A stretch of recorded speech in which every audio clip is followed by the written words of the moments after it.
ఓం శ్రీ గురుభ్యో నమ. శ్రీ మహాగణాధిపతయ నమ. దేవప్రశ్న వీక్షకులు స్వాగతం. భరణి నక్షత్రం. ఈ భరణి నక్షత్రం 4 పాదాలు మేషరాశిలో ఉంటుంది.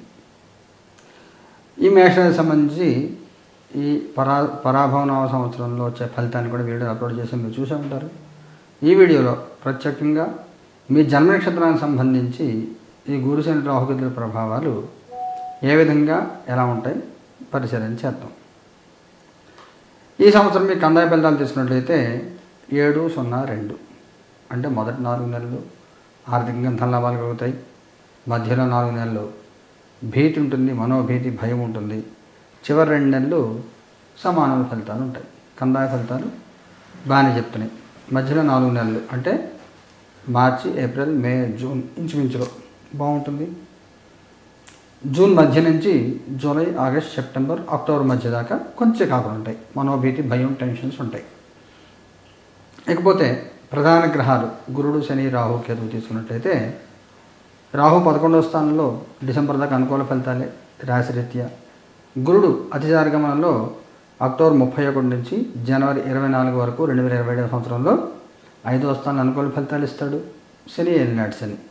ఇంకా నాడీ ఫలితాలు మనం చూసుకున్నట్లయితే గురుగ్రహ సంచారం ఈ సంవత్సరం అంతా కూడా మీకు పునరోసు, పుష్యమి, ఆశ్లేష, మఖా నక్షత్రాల్లో గురుగ్రహ సంచారం ఈ సంవత్సరం అంతా సాగుతుంది.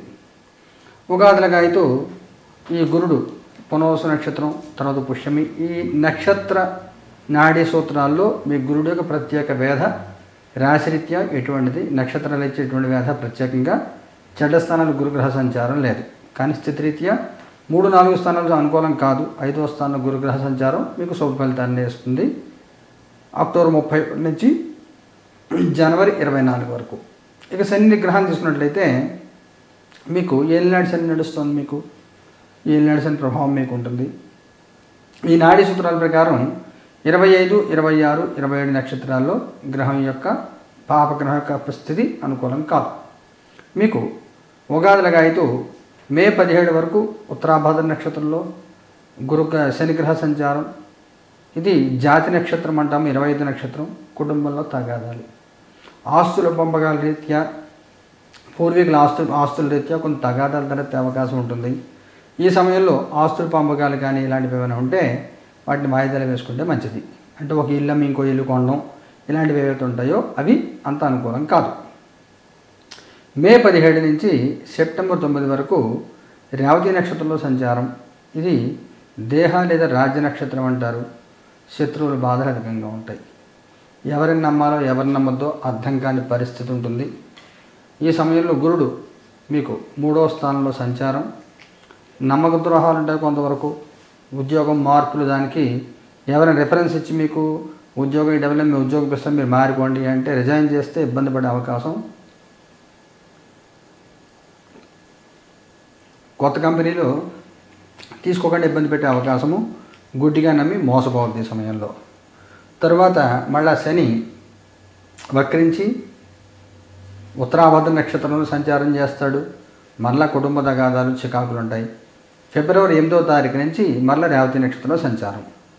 మళ్ళీ ఇదే బాధలు. ఏమైనా కానీ శనిగ్రహం మూలంగా ఈ సంవత్సరం అంతా కూడా మీకు కుటుంబంలో తగాదాలు, ఆస్తుల తగాదాలు, గుడ్డిగా నమ్మి మోసపోవడం లాంటివి జరిగే అవకాశం ఉంటుంది. ఇక రాహుగ్రహ సంచారం తీసుకున్నట్లయితే మీ జన్మరాశిలాగా అయితే 11వ రాశిలో రాహుగ్రహ సంచారం. స్థితిరీత్యా రాహు 11వ స్థానంలో అనుకూల ఫలితాన్ని ఇస్తాడు. కేతుగ్రహం 5వ స్థానంలో సంచారం, తర్వాత 4వ స్థానంలో సంచారం. 4-5 స్థానంలో కేతువు పెద్దగా ఫలితాన్ని ఇవ్వడు. జన్మరాశి రీత్యా సంతానంకి ఇబ్బందులు, సంతానానికి చికాకులు, అనారోగ్యాలు, అలాగే కుటుంబ శాంతి, మనశ్శాంతి లేకపోవడం ఇలాంటి ఫలితాలను కూడా రాశిరీత్యా ఇస్తాడు. ఈ నక్షత్ర నాడీ ఫలితాల్లో కేతుగ్రహం యొక్క ప్రభావం ఈ సంవత్సరం భరణి నక్షత్రం వాళ్ళకి లేదు. రాహుగ్రహం యొక్క ప్రభావం అయితే మాత్రం ఈ మీద ఉంది కొంత. ఏ రకంగా ఉంది చూస్తే ఉగాది నుంచి ఆగస్టు 2వ తారీఖు దాకా శతభిషంలో సంచారం. ఇది మీకు 23వ నక్షత్రం, వైనాశిక నక్షత్రం అంటారు. ఇది అనారోగ్యాలు, అనవసరమైన వివాదాలు, వాహన ప్రమాదాలు లాంటివి ఇలాంటి ఇబ్బందులు పెట్టే అవకాశం ఉంటుంది. కొంచెం జాగ్రత్తగా ఉండండి. ప్రయాణాల్లో వాటిలో జాగ్రత్తగా ఉండండి. అనవసర వివాదాలు తలదూర్చొద్దు, మోసపోవద్దు. ఇదే మీకు ముఖ్యమైనటువంటి సూచన. మళ్ళా చెప్తున్నాను, ఉద్యోగం విషయాల్లో ఎవరైనా మీకు గుడ్డిగా నమ్మి మోసపోవద్దు. ఉద్యోగ రెఫరెన్స్లో జాబ్ ఇప్పిస్తామని మానేయమని, అలాగే వ్యాపారాల్లో కానీ భాగస్వాముల వల్ల కానీ ఇబ్బందులు పడే అవకాశం ఉంటుంది. మీరు శనిగ్రహానికి సంపూర్ణంగా శాంతి చేయించుకోవాలి. మీ జాతక ప్రకారం మీకు రాహు మహాదశ కానీ కుజ మహాదశ కానీ నడుస్తున్నట్లయితే, రాహు గురు దశలు ఏమైనా నడుస్తున్నట్లయితే వయసు రీతి మీరు చూసుకుని వాటి తగిన పూర్తి పరిహారాలు చేయించుకోండి. ఒకళ్ళు మీరు భరణి నక్షత్రంలో పుట్టినట్లయితే భరణి కృత్తిక రోహిణి మృగశిర ఆరుద్ర 5వ దశ రాహుదశ అయితే తీవ్రమైన ఇబ్బందులు సూచిస్తుంది. ఈ ఏలినాటి శని 11వ స్థానంలో రాహుగ్రహ సంచారం, 23 నక్షత్రంలో సంచారం, తర్వాత 10వ స్థానానికి వెళ్తే డిసెంబర్ నెలలో. ఉద్యోగం విషయంలో జాగ్రత్తగా ఉండండి, అతిగా ఎవరిని నమ్మి మోసపోవద్దు. ఇదే మీకు ముఖ్యమైనటువంటి సూచన. శివారాధన చేసుకోండి, రాహుగ్రహాన్ని ఆరాధన చేయండి, దుర్గాదేవి ఆరాధన చేసుకోండి. మీరు విడిగా చేసుకోవడం మీకు వీలు కానట్లయితే మన దేవప్రసన్న కార్యాలయం జరిగేటువంటి నవగ్రహ నక్షత్ర హోమాల్లో పాల్గొన్నట్లయితే కొంత ఉపశమనం కలుగుతుంది. మీకు మీ అందరి సకల శుభాలు కలగాలి. శుభం భూయాత్.